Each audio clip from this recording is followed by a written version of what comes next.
Welcome back to the Michael D. Show, guys. So happy to be here with Dan Leiva, the best-selling author of Amplified, the operator's playbook to scaling human potential in an AI world. Dan, welcome back to the show.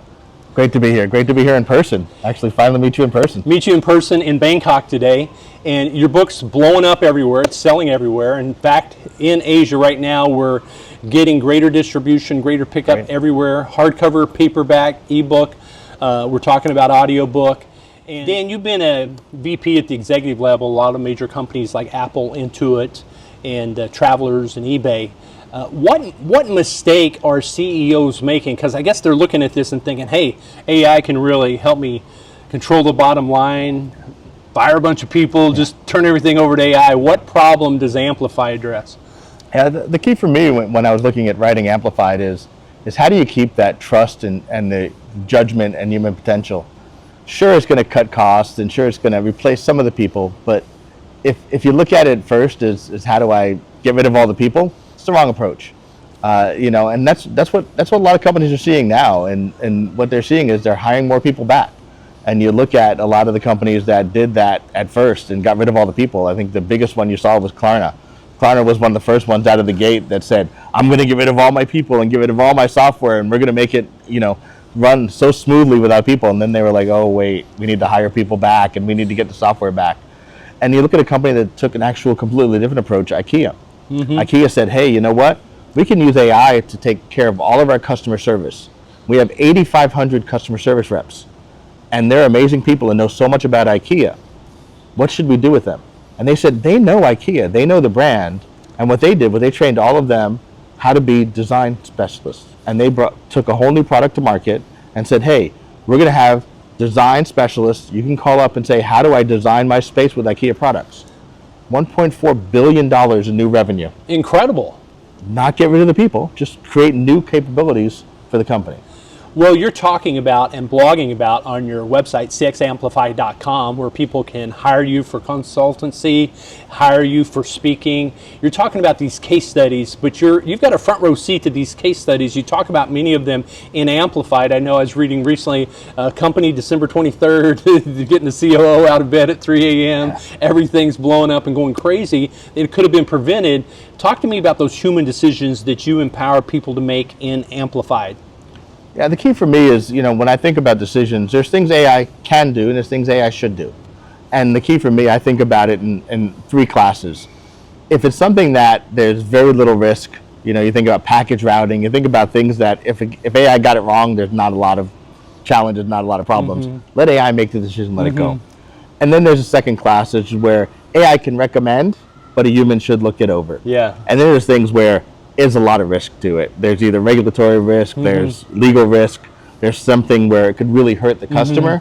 AI can inform. AI can put the whole package together, can get all the hard stuff together, but a human really needs to make that call. Yeah. And so when you look at your decisions, you need to say, what should AI do in this case? Should AI be making that decision, or should a person be making that decision?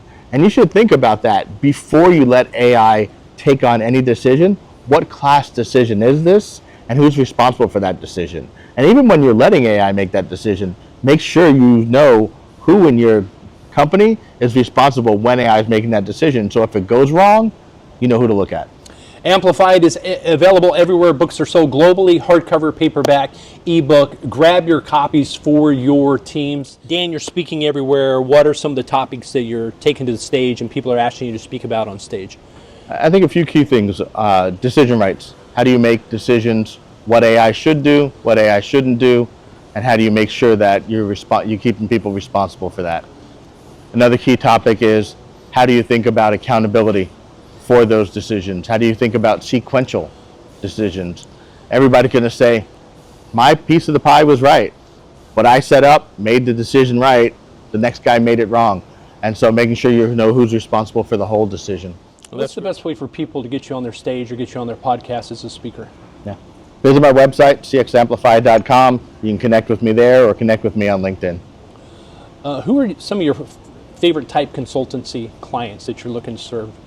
For me, it's the companies who are either you've done a pilot and you're stuck and you can't scale because you can't figure out how to get what you've piloted won't scale, or you started to scale and you're just not seeing the results that you expected. because you haven't gotten the governance in place right and you're struggling. I can help fix that. I've done it at Apple, I've done it at eBay, I've done it throughout my career. First time I deployed a chatbot was in 2006. AI isn't new to me. So Amplified is basically an acronym. A stands for assess. What does assess mean? For me, assess is really start to look at and understand what's going on in your organization. For me, you can't just throw AI at something. You know, I learned a long time ago, I used to work for somebody who would love to go to a trade show and find a new technology and bring it back and go, hey, we need this thing. And I would always ask, his name was Bob, and I would go, Bob, what's it going to do for us? He'd go, I don't know, but we need this thing. He was a pick a technology, find a problem kind of guy. For me, until you understand the business and understand the problems in the business, you can't just throw technology. So for me, Amplify starts with assess and really understand the business and understand the problems you need to solve before you try and throw technology at it. That's really important. So what would you say for a company that maybe fired people too prematurely and they're wanting to bring their humans back? What's a good balance? For me, it's really look at what are you trying to automate, and where's that balance between what you want to automate and where you need to bring humans in. For me, a lot of things, AI is really good at that. What are those analytical things? What are those things that it can do? As I said, what are those things that it can do about automating things that are analytical, that are facts? When you need that opinion, when you need that judgment, when you need that trust, that emotion, that's you need people. So as you think about your decisions and decisions that AI is making, think about where you need to balance that human judgment and trust. Number one on Amazon, Kirkus reviewed, getting all kinds of reviews around the world, and just congratulations on the success of the launch. Featured in USA Today, featured in the Wall Street Journal, featured in a lot of CEO online periodicals and digital startup magazines. And what was the journey like for you writing this book? What did you see the main pain point for business owners around AI? For me, there was a lot of hype around AI and what it was going to do for people. And for me, there was a lot of pressure from boards. You got to get it implemented. You got to get rid of all your people. And you know, for me, the journey in writing it was, how do I keep that out of the book?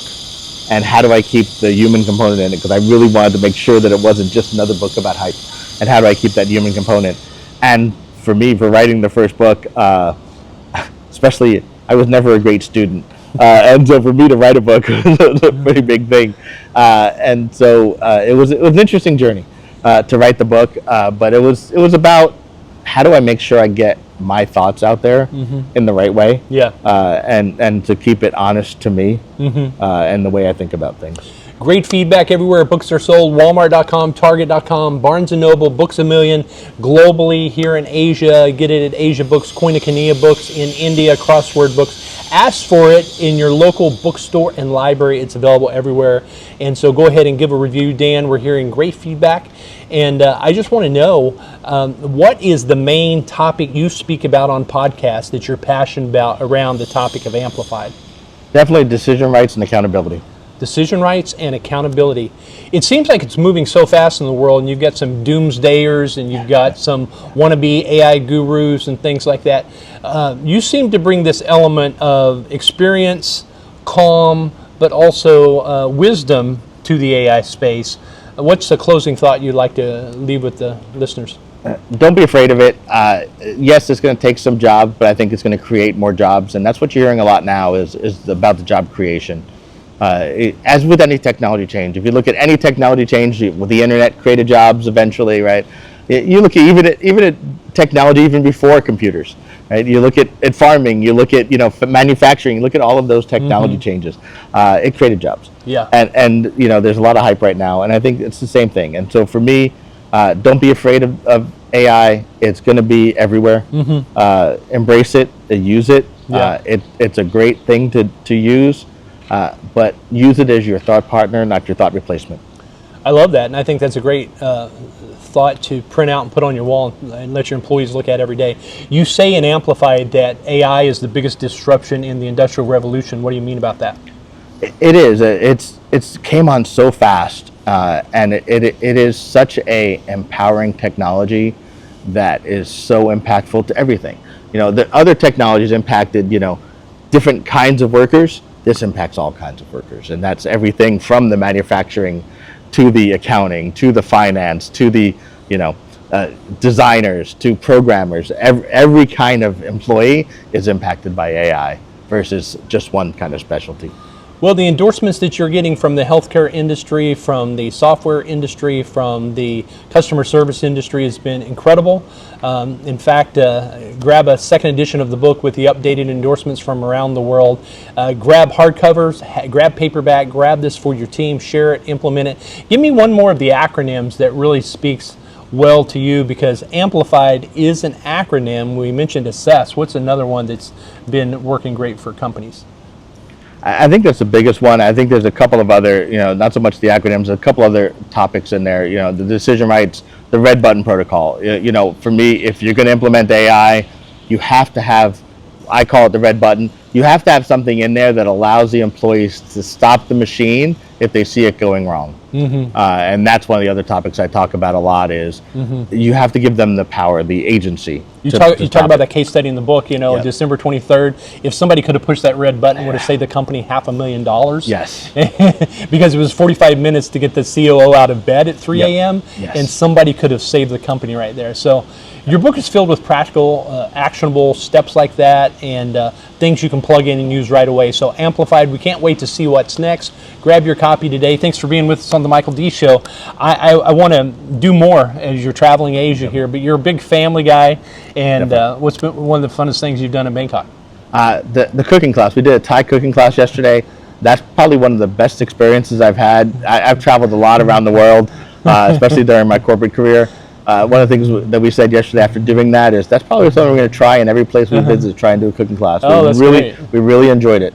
More than Muay Thai matches? Yeah, that was actually better than that. Was fun, but the cooking class was better. Yes. I bet. Well, you enjoy family, whatever keeps the creativity and the brain working, right? Thanks, Dan, for being on the Michael D. Show. Thanks for having me. It's been a lot of fun.